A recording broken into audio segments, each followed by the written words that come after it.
Hola chicos, ¿qué tal? ¿Cómo se encuentran? Ya me conocen, soy su profesor Cristian Mendoza y conmigo estamos haciendo las asignaturas de historia. Como tú puedes visualizar en pantalla, el día de hoy vamos a hacer historia del Perú, ¿correcto? Para los muchachos de pre. Y el tema es un tema muy interesante, nos han juntado nada menos que tres temas. Son las luchas coloniales o las luchas anti contra el sistema colonial y vamos a ver la fase indígena y vamos a ver nada menos que la fase criolla. ¿Ya? Mucha atención a esta clase porque vamos a poner cosas puntuales. ¿Ya chicos? Entonces, comencemos con nuestra clase del día de hoy. A ver, miren, ya estamos empezando a hacer nuestra pizarrita. Acá lo tenemos organizado, sistematizado en nuestra pizarrita para hacer nuestra clase del día de hoy. ¿Ve? Acá también, obviamente, siempre necesitamos un poco de imágenes. Y nuestra práctica del día de hoy, que son preguntas abiertas nuevamente. ¿Ya? Muy bien, chicos. Comencemos entonces con las luchas anticoloniales. Y vamos a comenzar, chicos, nada menos que por la fase indígena.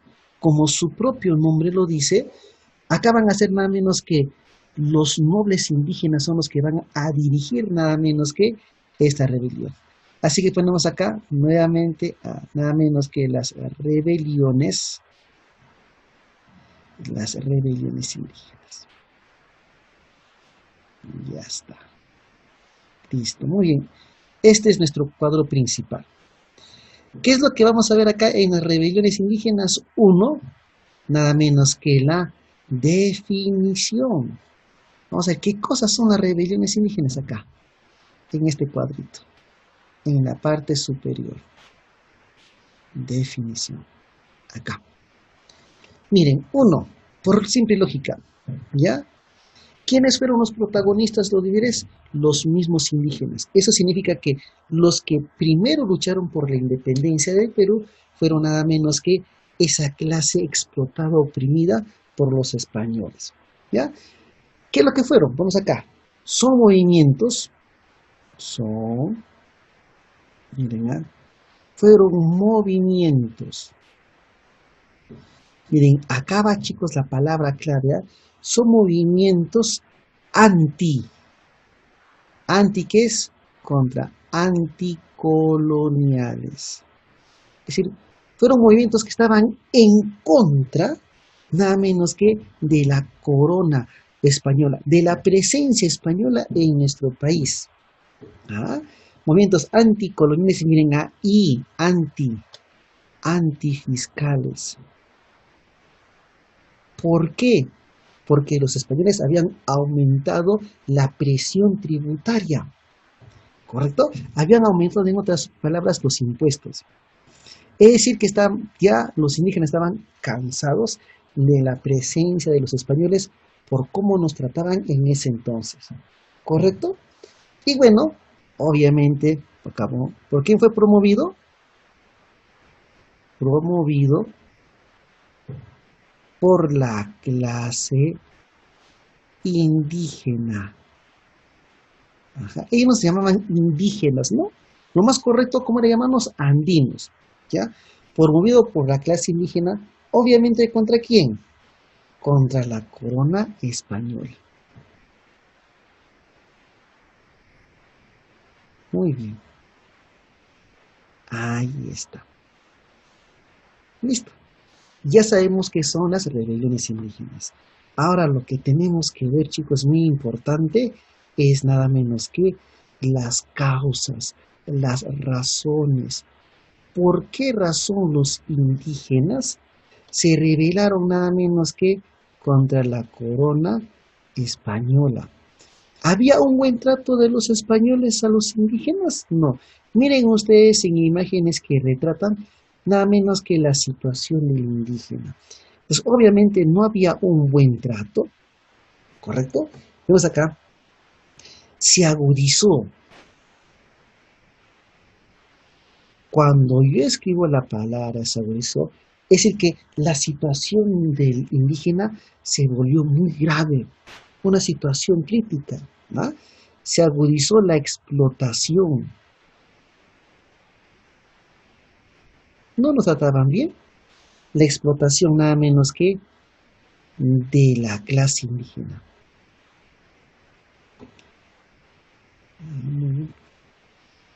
Se agudizó la explotación de la clase indígena.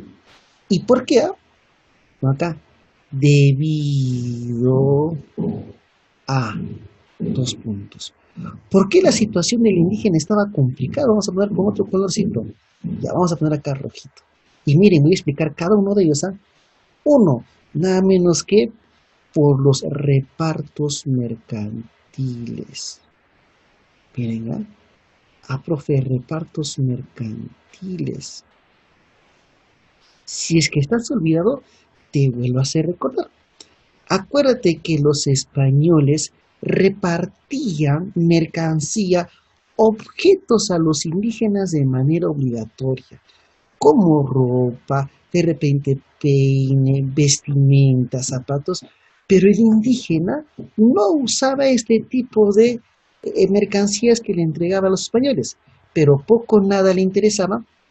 Igual, los repartos mercantiles eran obligatorios y el indígena tenía que pagar por ellos, los use o no los use.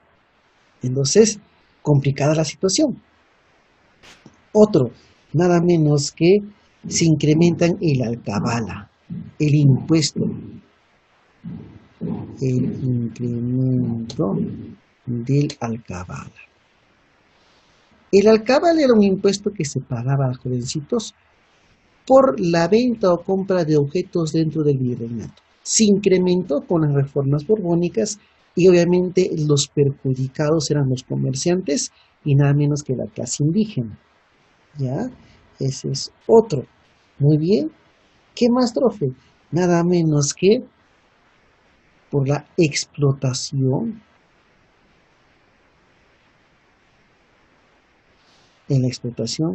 nada menos que a través de la mita minera.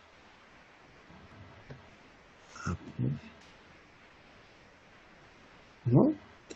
Acuérdate que el indígena, como tú estás viendo en imágenes, era prácticamente obligado a trabajar nada menos que en las minas, ¿correcto?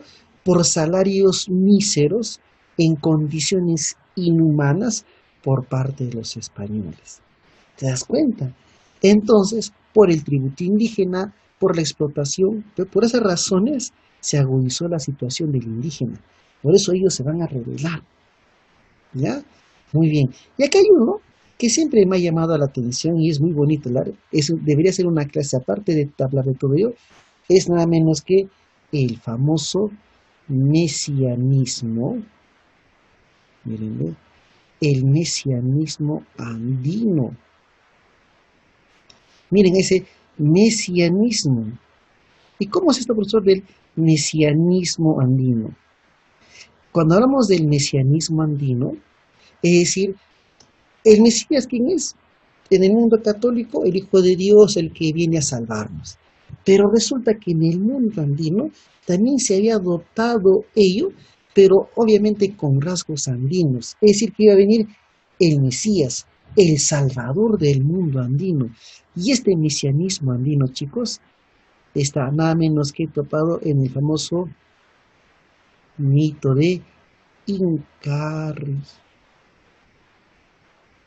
¿Ya? El mito de Incarri. ¿Y qué cosa era el mito de Incarri? ¿No?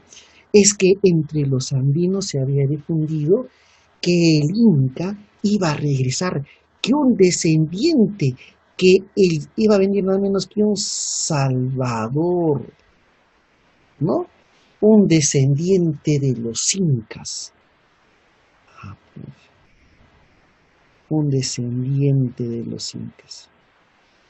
¿Y para qué iba a venir un descendiente de los incas? Para poner fin a la presencia española, al dominio español y restaurar el Tahuantinsuyo. Y muchos andinos, de manera oral, estaban transmitiendo este famoso mito de Incarri. Y justamente van a haber dos personajes que van a representar este mesianismo andino. Entonces, eso es nada menos que el famoso mito de Incarri.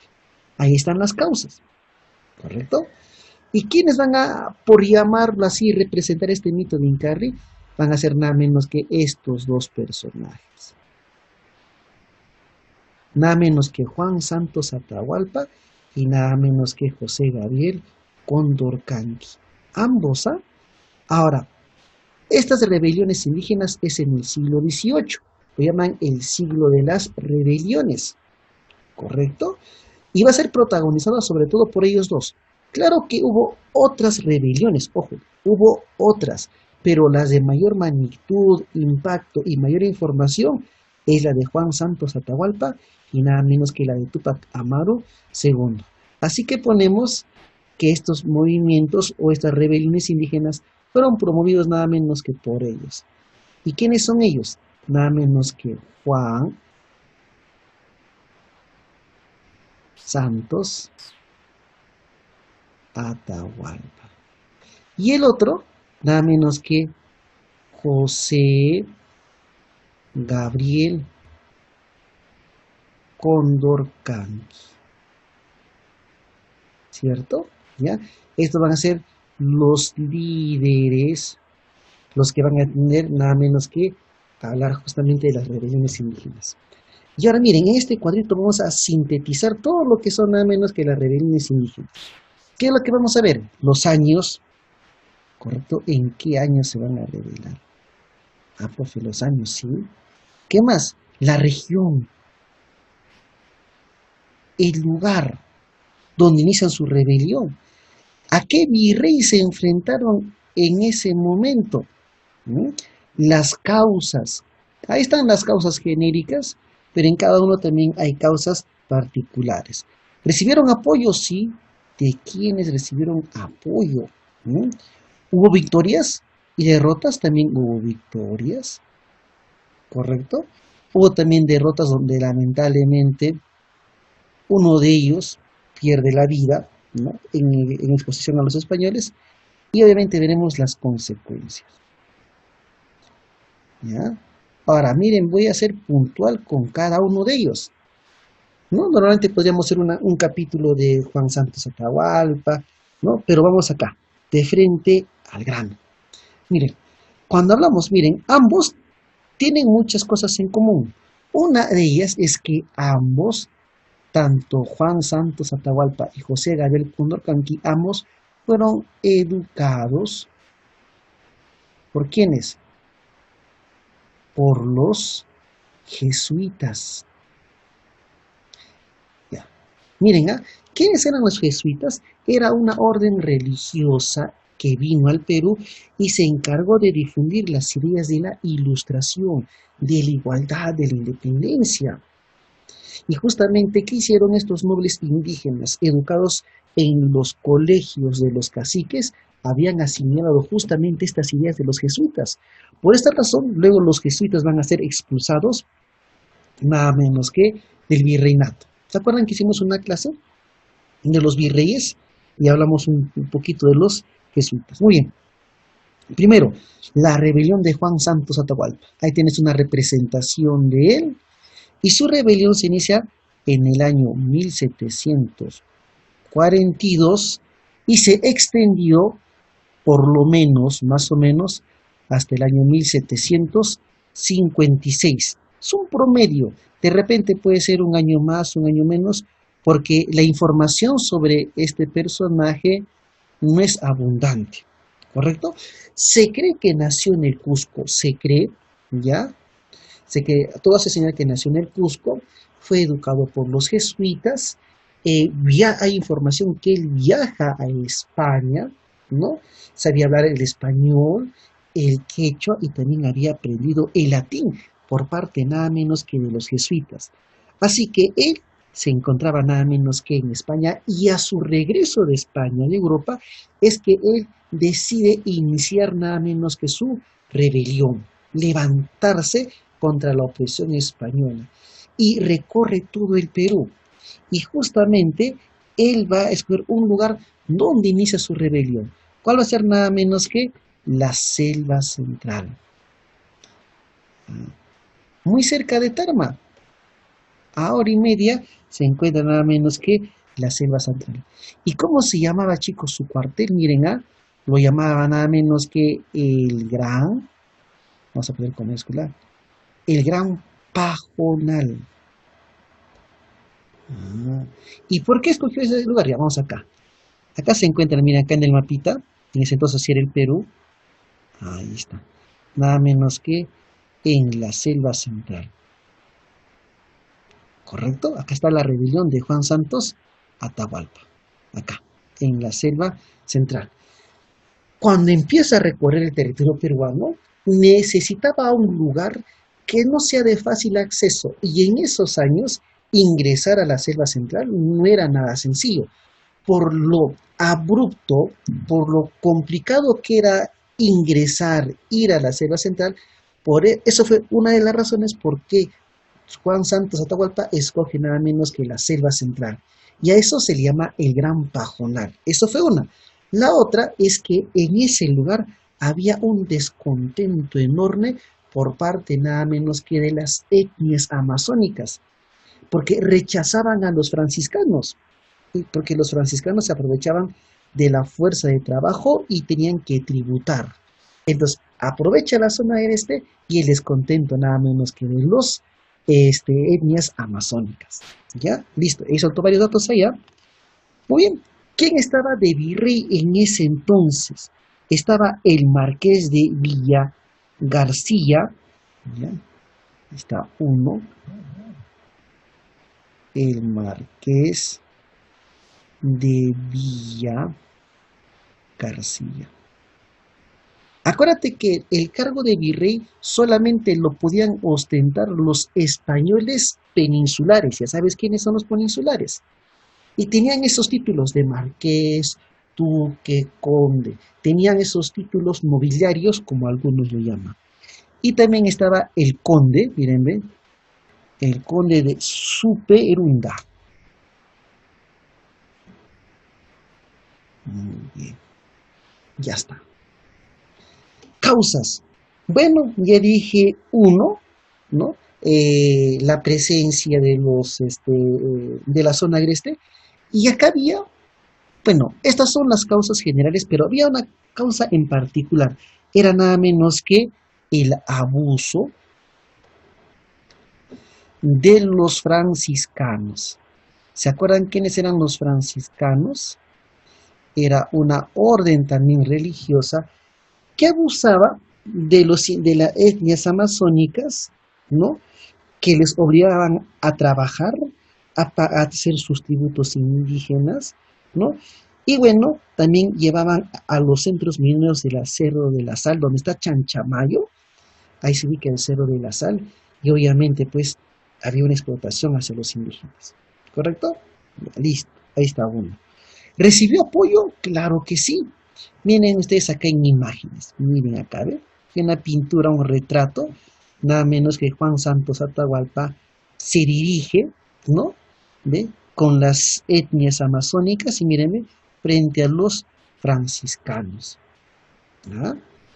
Y obviamente, ¿de quién recibió apoyo nada menos que Juan Santos Atahualpa? Nada menos que de las etnias, así vemos, etnias amazónicas de la selva central.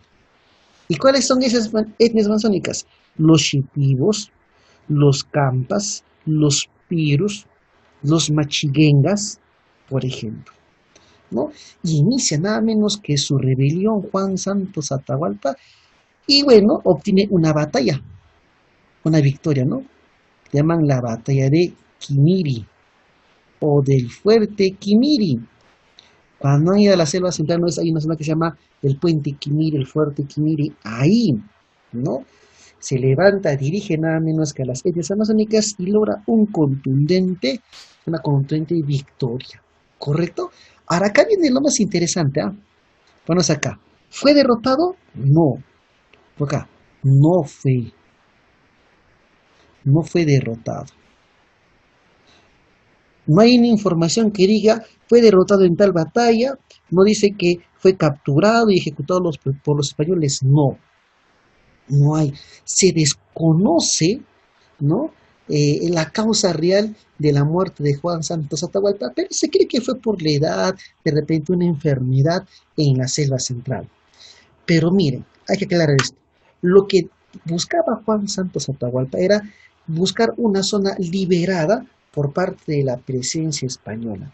¿Y lo logró? Sí, lo logró, porque resulta que los españoles, para dirigirse a la selva central, era complicado, tomaba días dirigirse ahí, no estaban adaptados a la zona, y bueno, dejaron que con el tiempo, poco a poco, esta rebelión empezase nada menos que a disminuir su magnitud, hasta que se cree que él fallece y bueno, nuevamente los españoles posteriormente toman posesión de la selva central, ¿correcto? Y entre las tradiciones orales de estas etnias amazónicas refieren que Juan Santos Atahualpa no se eleva nada menos que hacia el cielo. Es una explicación que dan, ¿no? Pero no, en alguna parte de la selva central podría ser el cuerpo de este personaje, ¿correcto? Muy bien, consecuencias, libera a la selva central de la influencia hispana, ¿no? Eso lo harán, ¿no? Libera a la selva central del dominio, ¿no? Del dominio español. Del dominio hispánico, ¿no? Cuando digo hispánico me refiero a español, ¿no? Eso nos pasa un poquito. Listo. Muy bien. Ahora pasamos a la siguiente rebelión, a la de mayor magnitud, de José Gabriel Condorcanqui, ¿no? Y él luego hace adoptarse el título nada menos que Túpac Amaru II. Muy bien. Oye, José Gabriel Condorcanqui. ¿Era cualquier indio, por llamarlo así? No, era un indio noble. Era un hombre muy reconocido y respetado. ¿Ah? Se codiaba nada menos que con personalidades muy importantes, nada menos que de la nobleza criolla en Lima. Así que Túpac Amaru II no fue cualquier persona, él fue nada menos que cacique. Ah, él fue un cacique. ¿Mm? Fue cacique nada menos que de Tungazuca, Surimana, Pampamarca. Es decir, que fue un ex curaca. ¿Te das cuenta? Muy bien. ¿No? Era una persona con una posición, ¿no? Social y económica, nada menos que de la nobleza indígena. Su rebelión, ¿no? Estalla nada menos que entre los años 1780 hasta el año 1781. Profe, ¿tan breve fue? Sí, fue una rebelión intensa, ¿no? Pero fue muy breve. Súper intensa fue la rebelión de Juan Santos Atahualpa, pero lamentablemente duró un año, ¿correcto? Él era cacique, era un noble, tenía la ocupación de un arriero. ¿Y qué significaba ser arriero? Era nada menos que él tenía un promedio de 300 mulas y prácticamente era el que ponía todo el comercio en el sur del Perú en ese entonces. Y constantemente viajaba a Lima. Y justamente en Lima, a la Real Audiencia solicita que se le reconozca como descendiente de los incas y quería llevar el título de Túpac Amaru II. ¿No? Le niegan nada menos que eso a José Gabriel Condorcanqui, ¿ya? Porque también había otro personaje que también quería que se le reconozca. Obviamente que a España no le convenía reconocer ese tipo de títulos. Y bueno, señalaba pues que vestía, ¿no? Con ropa española, montaba por lo general un caballo blanco y en sus viajes de Lima hacia el Cusco, él observaba, miraba, ¿no? El maltrato, el abuso que cometían contra su prójimo, contra sus hermanos indígenas. Eso va a ser una de las razones por las cuales se va a levantar. Y el otro fue nada menos que sugieren que fue la presencia de su esposa, de Micaela Bastidas, ¿no? Que influenció también justamente en esta rebelión de Túpac Amaru II. ¿Ya? Muy bien. El lugar de su rebelión va a ser nada menos que Va a tener dos fases, ¿ah? Va a tener dos fases, ¿ya? Una es nada menos que la fase quechua. ¿Y dónde va a ser la fase quechua? Nada menos que en el mismo Cusco. Él mismo en el Cusco, él va a dirigir nada menos que ello, acá, en el Cusco. Esta es la fase quechua, ¿correcto? Luego está nada menos que la fase aymara. Un ratito. Ya, vamos allá. Ahí está. Y luego la fase aymara. ¿Correcto? Ya no la dirige él, la dirigen nada menos que sus seguidores, ¿ya? Y la fase aymara fue nada menos que en Puno y nada menos que en La Paz. De ahí, algunos le llaman la fase prolongada, ¿no? De Cusco se dirige nada menos que a Puno y de Puno se dirige nada menos que a La Paz. A La Paz, ¿ya? Así fue la magnitud nada menos que la rebelión de Tupac Amaru II. Listo, muy bien. ¿Quién fue en ese entonces el virrey el que ordena justamente su ejecución? Agustín de Gaugueri.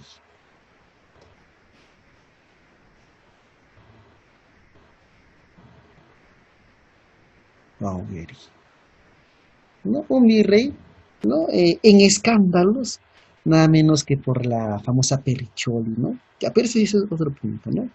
Muy bien.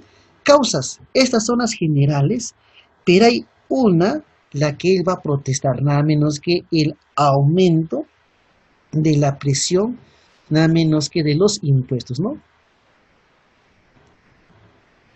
El aumento fiscal, el alcabala, las aduanas, que había afectado nada menos que a Tupac Amaru II, ¿no? Luego con ese título. Apoyo. El apoyo fue multirracial. ¿Por qué razón multirracial? Porque recibió el apoyo nada menos que de criollos, recibió el apoyo de mestizos, ¿no? El apoyo de afros, de indígenas, de una cacica, nada menos que de... Hay una mujer muy importante que participa justamente en la rebelión de Tupac Amaru II, es nada menos que la cacica de Acos, nada menos que doña Tomasa Tito de Condemaita se sumó a la rebelión, ¿no? Es una mujer también, acá las mujeres tenían un protagonismo, ¿no? Muy bien, la primera victoria, la famosa batalla de Sangarara. De Sangarara. ¿No? Y la batalla de Sangarara contiene un significado muy importante porque los historiadores señalan que una vez que él logra la victoria en la batalla de Sangarara, ¿correcto? Él tenía la oportunidad, jovencitos, para tomar el Cusco, para capturar el Cusco, pero no lo hace, porque él mantenía, por ejemplo, la esperanza, la fe, de que algunos caciques se pudieran unir a nada menos que a Tupac Amaru II. Pero no sucede eso, porque ahí va a aparecer nada menos que uno, ¿no? Nada menos que vamos a hablar de Mateo Pumacahua, que también era un cacique con cierta relevancia, nada menos que en el Cusco. Por ejemplo, él esperaba la alianza de él, pero no se dio. Al contrario, Mateo Pumacahua va a estar en el bando de los españoles. Luego vamos a ver cómo termina esto. ¿Ya? Entonces, victoria retumbante en Sangarará. Pero resulta, chicos, que entre el mismo, las milicias, ¿no?, de Tupac Amaru II, su ejército estaba conformado por campesinos, que no había armamento, que aún estaban con palas, que aún estaban con ondas, ¿correcto? Que bélicamente carecía de armamento, pero también a la interna habían pugnas, no habían indígenas que, por ejemplo, habían ciertas rivalidades.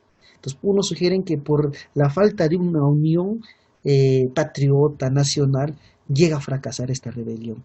Y justamente va a ser derrotado en la batalla de Checacupe, ¿no? En la batalla, ¿cómo se llama? De Checacupe se llama.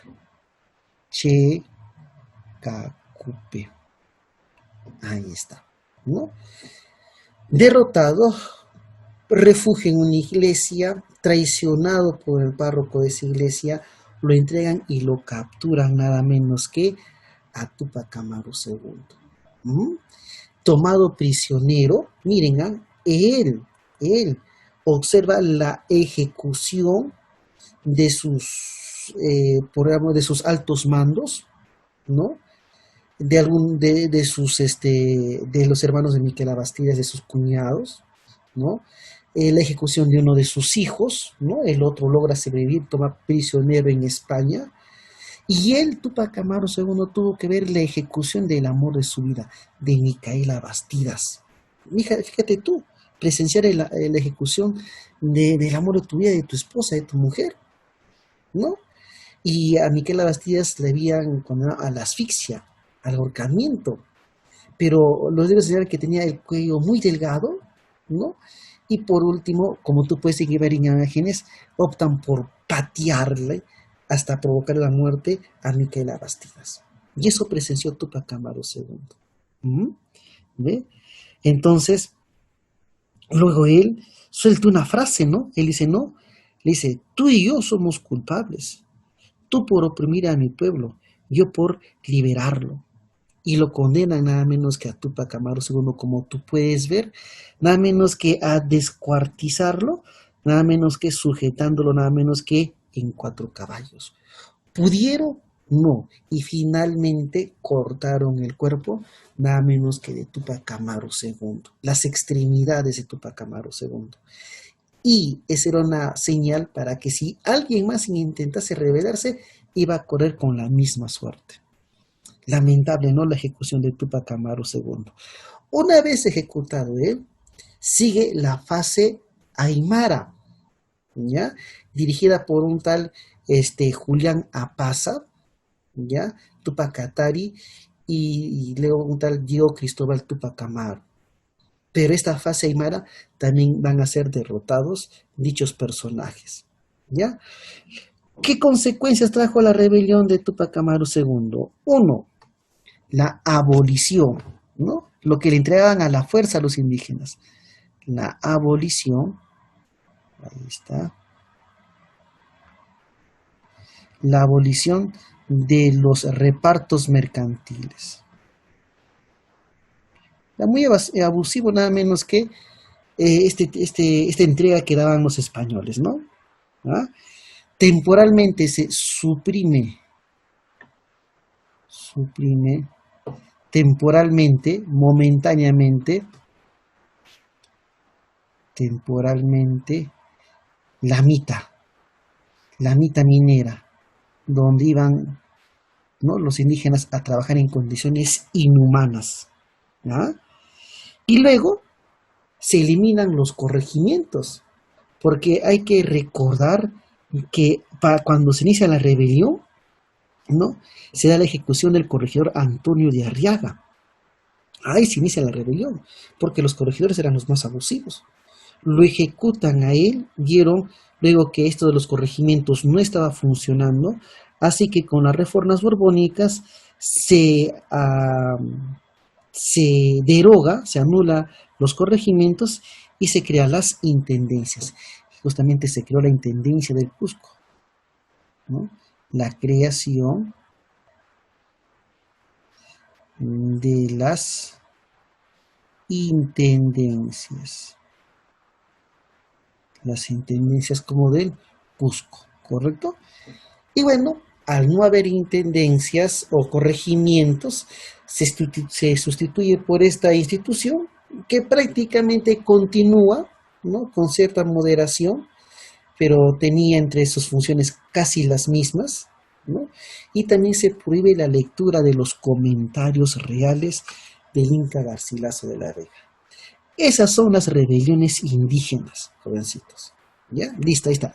Resumido, explicado y sobre todo algunos datos. Ahora vamos acá. Vamos nada menos que a las rebeliones indígenas o a las luchas anticoloniales. Dejamos acá. Ponemos acá en este cuadro principal, pongo luchas anticoloniales. Ya vimos la lucha anticolonial, nada menos que por parte de la fase indígena. Ahora vamos a ver nada menos que por la fase nada menos que de las rebeliones, de las conspiraciones criollas. Vamos a ver la fase criolla. Ponemos acá, ¿no? Vamos acá. Uno, vamos a ver nada menos que ahora la fase criolla. Vamos acá. Y hemos hecho la fase indígena. Ahora hacemos la fase criolla. Como su propio nombre lo dice, ¿ya? Fueron luchas dirigidas por criollos peruanos, pero los criollos peruanos que se encontraban en las provincias, ¿no? Que hicieron alianzas con caciques para buscar el respaldo de la población indígena. ¿Ah? Así que fracasó las rebeliones indígenas, pero ahora a los criollos de provincia son los que van a iniciar justamente ahora nada menos que con estas luchas. ¿Ya? Y acá vamos a encontrar nada menos que las rebeliones dirigidas nada menos que por estos personajes. Vamos acá. Ponemos acá la rebelión. Acá ponemos acá. Acá ponemos la rebelión, ¿no? Comenzamos por la rebelión nada menos que del primer grito de Tacna. Así se llama. En Tacna. La rebelión en Tacna. ¿Correcto? A estos chicos lo llaman nada menos que el primer grito de la independencia, ¿no? Establecido nada menos que por Francisco de Sela, ¿no? Llaman el primer grito de Tacna, porque va a haber un segundo, ¿ya? Y en este primer grito nada menos que de Tacna vamos a encontrar nada menos que la rebelión dirigida por Francisco de Sela. ¿Quién fue acá? Francisco de Sela. ¿Ya? Acá en Tacna, acá. Ahí está. Ahí está, metemos el puntito. ¿No? Muy bien. Bueno, Francisco de Sela, en el año 1811, se inicia nada menos que esta rebelión. 1811, con respaldo de criollos, de indios, de mestizos, apoyó un curaca de Tacna llamado Toribio Ara, ¿correcto? Lamentablemente fueron derrotados por llegar las fuerzas nada menos que por no llegar las fuerzas de la Argentina, porque en la Argentina, chicos, estaba dando también su proceso de independencia que ahorita vamos a ver, ¿correcto? Y bueno, finalmente son llevados a la fortaleza de Real Felipe y este Francisco de Sela fallece nada menos que en Panamá. Lo llevan como prisionero, lo destierran a Panamá y fallece en el año 1821, el primer grito de la independencia, ¿no? De Francisco de Sela, o el primer grito de Tacna. Luego tenemos nada menos que el levantamiento, la rebelión en Huánuco, también hay levantamiento, la rebelión nada menos que en Huánuco. ¿Correcto? 1812. Y esta rebelión de Huánuco fue nada menos que dirigido por un criollo llamado Juan José Crespo y Castillo. Juan José Crespo y Castillo. ¿Ya? Y bueno, fue sobre todo un levantamiento, según información, de tipo indígena, ¿no? Bueno, también recibió apoyo de algunos criollos del mismo Huánuco, ¿correcto? El líder, ¿quién era? Juan José Crespo, ahí está, y Castillo. Y bueno, las causas estaban porque los indígenas de Huánuco eran constantemente explotados y los españoles saqueaban las cosechas, nada menos que estos indígenas en Huánuco. Así que se levantan, ¿no? Realizan todo un levantamiento logran tomar momentáneamente la ciudad de Huánuco, pero luego desde Tarma, un tal José González de Prada derrotó a los patriotas de Huánuco en la batalla de Ambo, o la batalla del puente de Ambo, en el año 1813. ¿Ya? Luego tenemos la segunda rebelión de Tacna, le llaman el segundo grito de Tacna, ¿correcto? Nuevamente Tacna. Huánuco está por acá. Ahí está. Listo. Ahí está el otro. Y nuevamente Tacna vuelve a ser escenario, nada menos que en el año 1813. Pero ¿quién va a dirigir en este caso la segunda rebelión? Se llama Enrique Payardelli. Se llama Enrique Payardelli. ¿Ya? Muy bien. Y bueno, él contaba con el apoyo del ejército argentino, porque en esa zona se limitaba con Argentina, ¿no? Acá estaba Tacna, acá en el sur se encontraba Argentina y acá se encontraba el Alto Perú, ¿no? Porque en Argentina también había nada menos que levantamientos, ¿correcto? Muy bien. Y bueno, consiguieron armar a su ejército, marcharon hasta Tacna, pero hacia Arequipa fueron derrotados nada menos que en la batalla de Camiara, nada menos que Enrique Payardelli, ¿correcto? Derrotados pues por un español llamado José Gabriel Moscoso, ¿ya? Ahí está. Y ahora vamos nada menos que a la rebelión, nada menos que va a generar mayor sentimiento patriota, ¿no? Vamos a hablar nada menos que de la rebelión del Cusco, 1814. Esta es la más importante. Vamos acá. La rebelión del Cusco. ¿Ya? Nada menos que 1814. Y esta es la más interesante. Y acá vamos a tener un personaje que traicionó a Tupac Amaru II, que quería reivindicarse, ¿no? Vamos a poner acá. La rebelión del Cusco. 1814. ¿No? Y esta rebelión del Cusco, ¿por quién estaba dirigido? Por varias personalidades. Uno, por los hermanos Angulo. Por los hermanos Angulo. Que acá vemos, ¿ve? José, Vicente y Mariano Angulo. ¿Quién también, chicos? Nada menos que el que había traicionado a José Abreu Conocanqui. Él. ¿Quién es el profe? Mateo Pumacahua.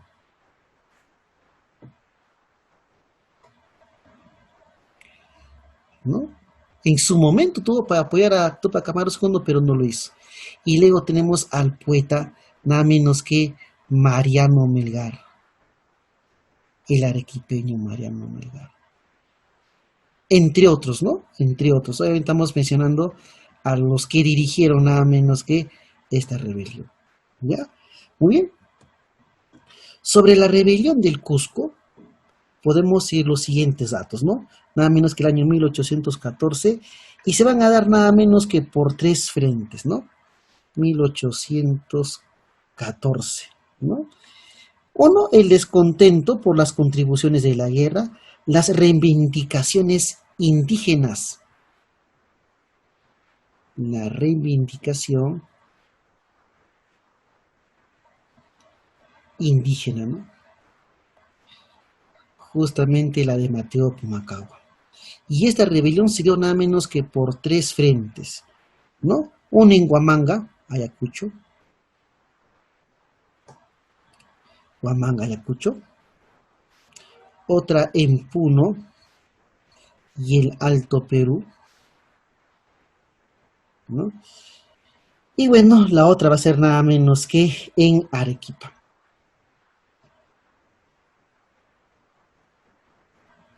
¿Ya? Bien, en Huamanga, Ayacucho, quienes se encontraban como líderes, se encontraban nada menos que Bejar y Mariano Angulo, ¿no?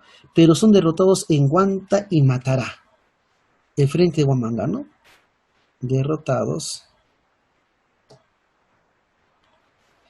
en Guanta, en la batalla de Guanta, y Matará. ¿No?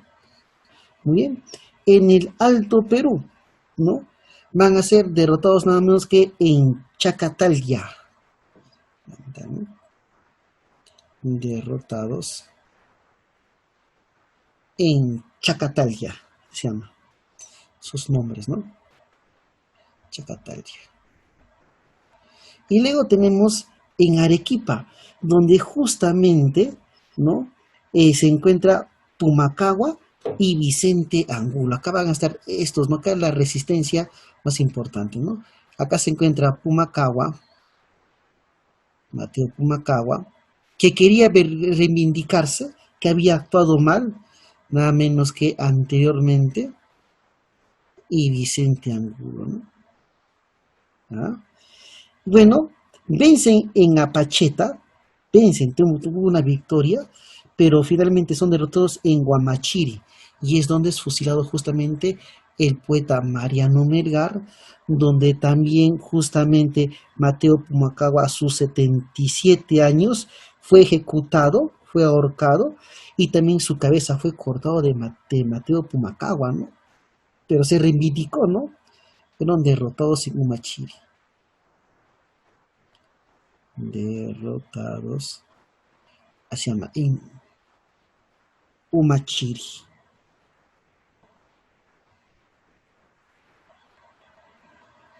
Listo, muy bien. Entonces, ahí está la fase criolla.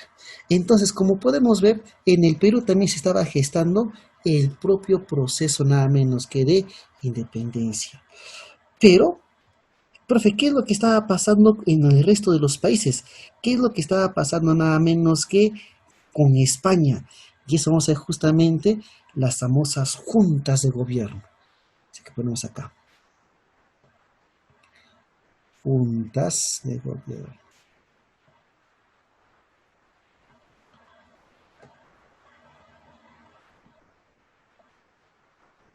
Las juntas de gobierno. Y mira el mapita de América del Sur. Acá. Acá vamos a señalar cada uno de ellos. ¿Ya? Muy bien. Primero que nada, ¿ya? Estas juntas de gobierno hay que recordar que España, ya voy a poner acá, España fue invadida, ¿no? Fue invadida. ¿Por quién, chicos? Por Napoleón Bonaparte. ¿No? En Europa hay un capítulo, ¿no? Un periodo de la historia que se llama el Imperio Napoleónico, ¿no? Cuando Napoleón invade varios países europeos y quiere imponer su propia dinastía, ¿no? Eso ya en historia universal podríamos hablar. Entonces, Napoleón Bonaparte invade España, el rey de España, Fernando, ¿no? Justamente huye. Y bueno, si España estaba nada menos que, ¿cómo podríamos decir? No había sido invadida por Napoleón Bonaparte. Ahora las colonias españolas aprovecharon justamente, supuestamente para respaldar al rey de España, pero lo que se buscaba era nada menos que la independencia. Así que las juntas de gobierno, ponemos acá, fueron, ¿no? Ponemos acá, fueron organismos políticos. ¿Dónde están? Ahí acá. Fueron organismos políticos que surgieron en las colonias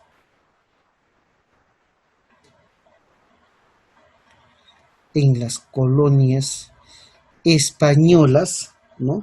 Que España tenía en América, ¿no?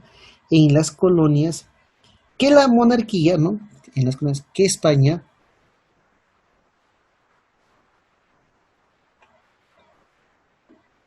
tenía, ¿no? Poseía en América.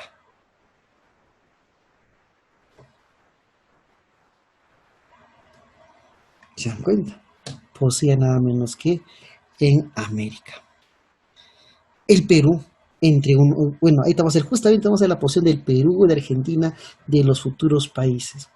Por lo tanto, las colonias que se encontraban en América se enteraron obviamente de la invasión de Napoleón Bonaparte, nada menos que a España, y que el rey había sido depuesto y el rey había huido nada menos que a Francia. Así que los virreinatos, las gobernaciones, las capitanías no sabían qué hacer, porque el rey ahora estaba nada menos que había dejado el cargo, ahora Napoleón era el que mandaba.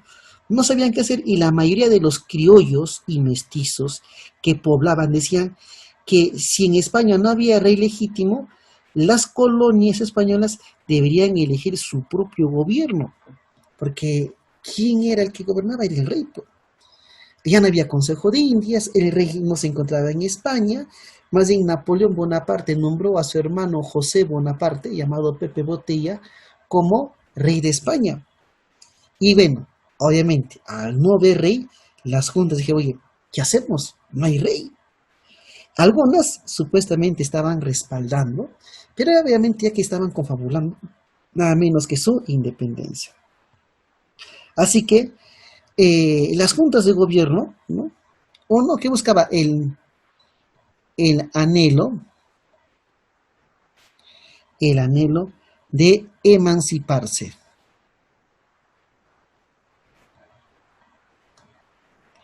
Emanciparse, ¿correcto? ¿Y por qué querían emanciparse? Por la crisis que atravesaba nada menos que España. Ponemos acá, eh, ponemos acá, surgieron, ponemos acá, los criollos de América empezaron a movilizarse, ¿no? A reunirse, a movilizarse para ver qué es lo que querían hacer. Entonces, miren, en el Virreinato de la Plata, miren acá, Virreinato de la Plata, se estableció nada menos que la Junta de Buenos Aires, ¿no? La Junta de Buenos Aires. En el Virreinato de Nueva Granada, acá, ¿ve? Se estableció nada menos que la Junta de Gobierno de Santa Fe de Bogotá. En la Capitanía de Venezuela, la Junta de Caracas. En Chile, la Capitanía de Chile, nada menos que la Junta de Santiago. En el Alto Perú, que estaba perteneciendo al Virreinato de la Plata, se forma la Junta de La Paz y de Chuquisaca. En Ecuador, nada menos que la de Quito. Profe, y en el Perú, miren, ven, miren lo que pondrá. Los virreinatos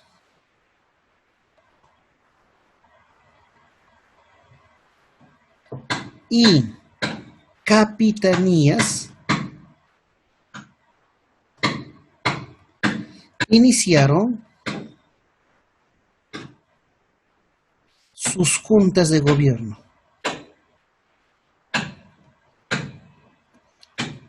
Iniciaron las juntas de gobierno. ¿Excepto quién? Excepto nada menos que el Perú.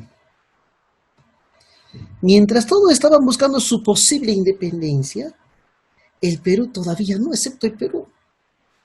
Porque el Perú era, por llamarlo, era el virreinato más fiel a España, el que más se sentía arraigado hacia España. Eso por lo menos promovían los criollos en el Perú. Y aparte de eso, en el Perú estaba como virrey nada menos que, en el Perú estaba nada menos que Fernando de Abascal. Estaba el virrey Fernando de Abascal.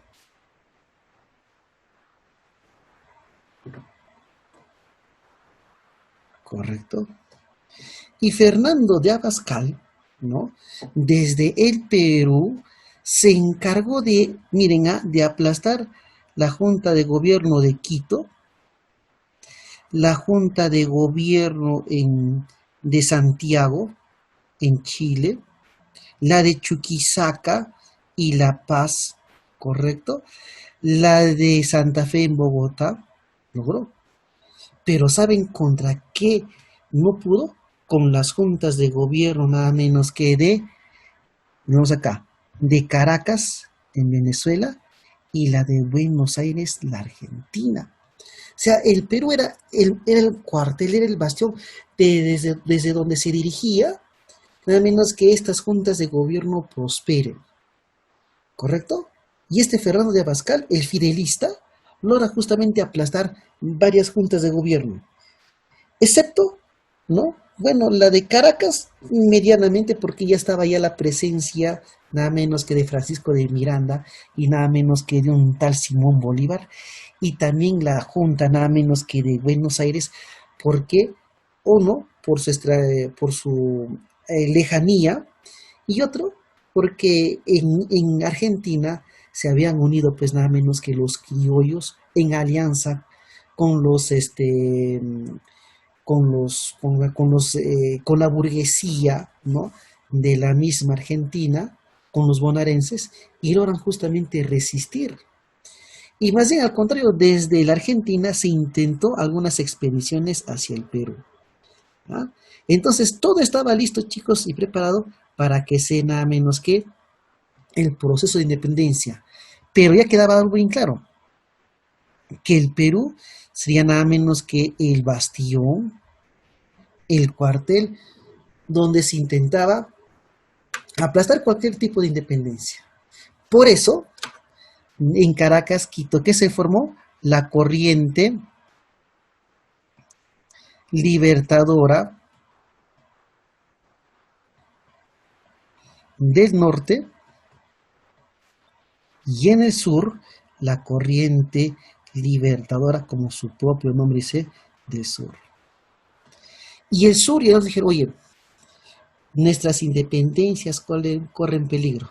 Así que dijo, tú vas por el norte, yo voy por el sur. ¿Y el objetivo cuál era? Aplastar nada menos que el virreinato del Perú. ¿Te das cuenta? Este es el tema, chicos. Ya un tema relativamente extenso, pero hemos puesto cosas puntuales. Ahora las preguntas son preguntas abiertas y miren, vamos a hacerlo rapidito. ¿Ya?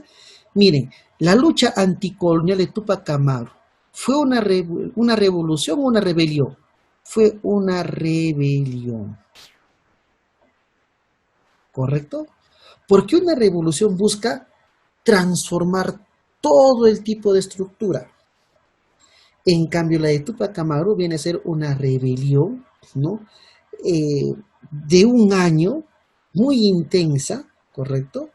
Pero al final, pues, esta rebelión no logra nada menos que triunfar. En una revolución se logra el propósito, el cambio, en cambio en la rebelión se hace la lucha, pero no se logra el cambio, ¿correcto? Entonces ahí te acabo de explicar el porqué. Ya está. ¿Por qué España dejó de tener poderes de una potencia ultramarítima hacia 1805? Por la presencia de ¿quién? ¿Quién era ahora la potencia? Por la presencia de Inglaterra. Y Inglaterra estaba ya sacando ventaja a varios países europeos, ¿no? ¿Por qué los españoles americanos o criollos tuvieron una duplicidad profunda frente a nuestra única patria peruana? ¿No? ¿Eso por qué?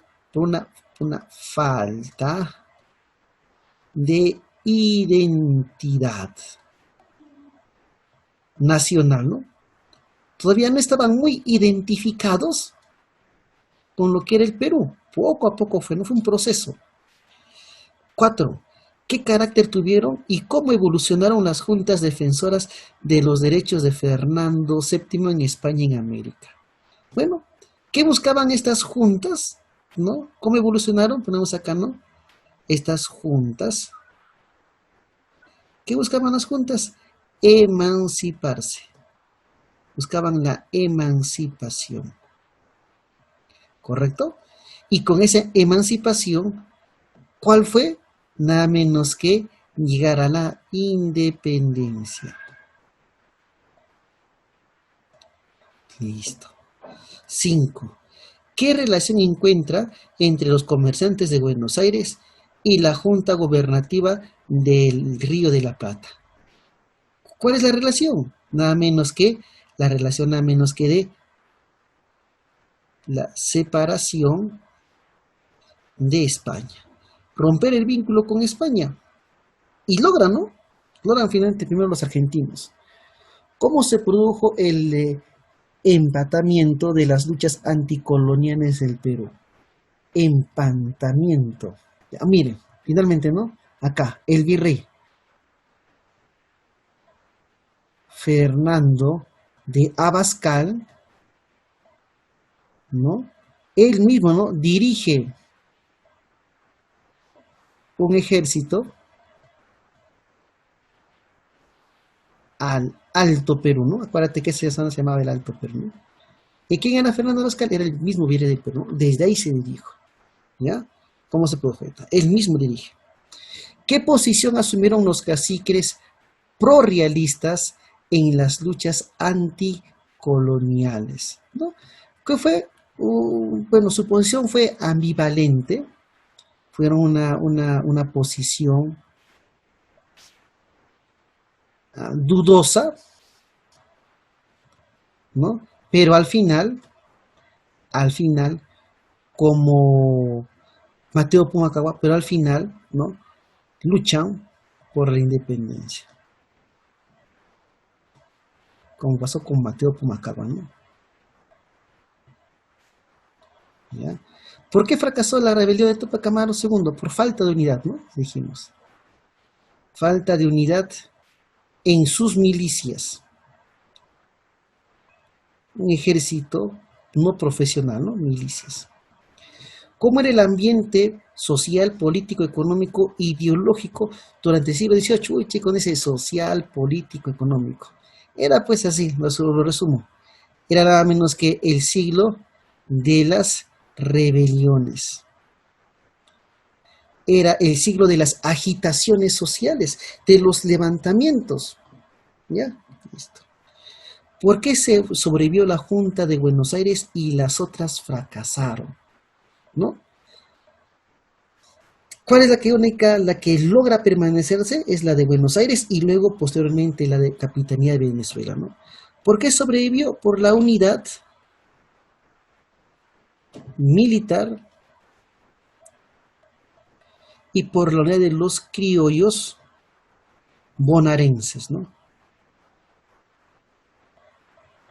Bonaerenses, Buenos Aires, la Argentina.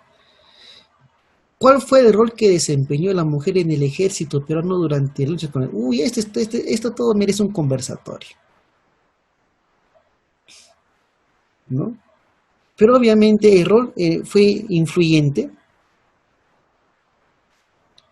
muy influyente, sobre todo el carácter de quién, de Micaela Bastidas,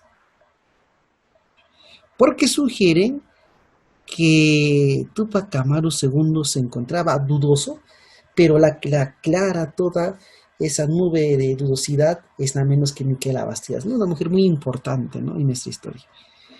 ¿Cuál es la importancia de las juntas de gobierno del año 1809 y 1810? ¿Cuál es la importancia? ¿No?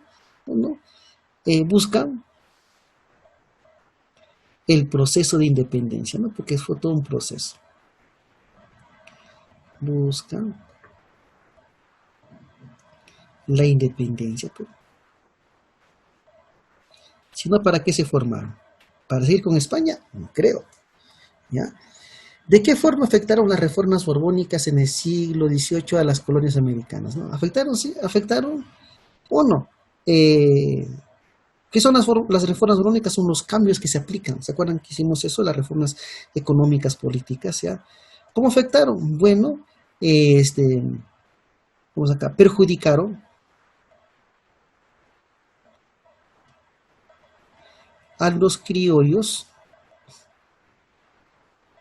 de América, ¿no? En Argentina, Chile, Venezuela, Caracas, ¿no? Y justamente son los que promueven el proceso de independencia. ¿Por qué las luchas indígenas del siglo XVIII tuvieron una tendencia mesiánica y milenarista? ¿Por qué? Por el famoso mito de qué? Por el mito de Incarri, ¿no? el mesianismo andino. Y hablamos que es el mito de Incarre. ¿Qué papel desempeñó el virreinato del Perú durante las luchas anticoloniales? Un rol principal. Porque desde el Perú se dirigió las campañas anticoloniales. ¿Correcto? ¿Y quién fue el virrey, el fidelista? Fernando de Abascal, ¿no? Él. Muy bien, chicos. Ahí está. Nos vemos el día de la asesoría, chicos. Nos vemos hasta luego. Chao, chao.